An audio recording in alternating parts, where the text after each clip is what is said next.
بسم اللہ الرحمن الرحیم۔ السلام علیکم۔ سعودی انفو یوٹیوب چینل میں آپ کو خوش آمدید کہتے ہیں۔ حسد، اناد، بغض، تمام کی تمام جو آگ ہے انسان کے اندر جب جلنا شروع ہو جائے تو اسے کسی اچھے برے کی تمیز نہیں رہتی۔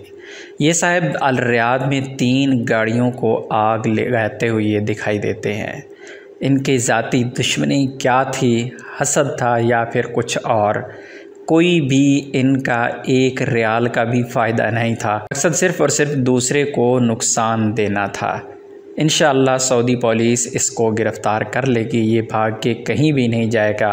لیکن یہ سعودی عربیہ میں کوئی پہلا واقعہ نہیں ہے، اس طرح کے واقعات آئے روز سامنے آتے رہتے ہیں۔ دوسروں کو نقصان پہنچانے والے خود کا کوئی بھی فائدہ نہیں ہے، صرف حسد کی وجہ سے، دشمنی کی وجہ سے دوسروں کو نقصان دینے والے انشاءاللہ دنیا اور آخرت دونوں میں ذلیل و رسوا ہوں گے۔